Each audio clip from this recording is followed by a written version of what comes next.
अस्सलाम वालेकुम दोस्तों। आज की कहानी का नाम है किसान और परी। एक दफ़ा का जिक्र है कि किसी गांव में एक किसान रहता था। वो बहुत मेहरबान था। एक दिन वो अपने खेतों में काम करने जा रहा था। खेतों के रास्ते में एक कुआं पड़ता था।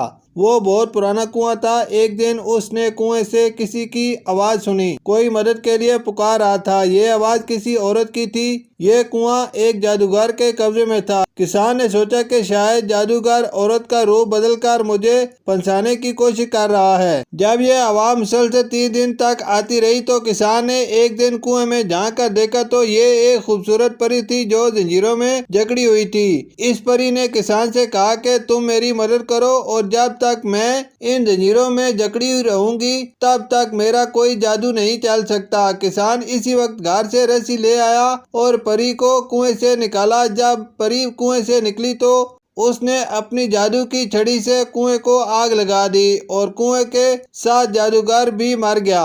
परी ने किसान का शुक्रिया अदा किया और कहा कि जब कभी मेरी मदद की जरूरत पड़े तो मुझे बुला लेना। परी ने किसान को एक अंगूठी दी और कहा कि जब तुम मुझे बुलाना चाहो तो ये अंगूठी अपने हाथ में पहन लेना, मैं फौरन वहां आ जाऊंगी।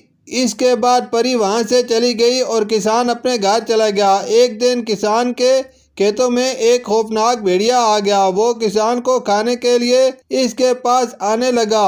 किसान बहुत घबराया हुआ था। अचानक उसे परी की बात याद आ गई और उसने वही अंगूठी निकाली और उसे अपने हाथ में पहन लिया। परी वहां आ गई और अपनी जादू की छड़ी से इस भेड़िए को मार दिया। इस तरह किसान की जान बच गई। किसान ने परी का शुक्रिया अदा किया। परी वहां से चली गई। प्यारे बच्चों, हमें भी ऐसे ही हर किसी की बहादुरी और दिलेरी के साथ मदद करनी चाहिए। शुक्रिया।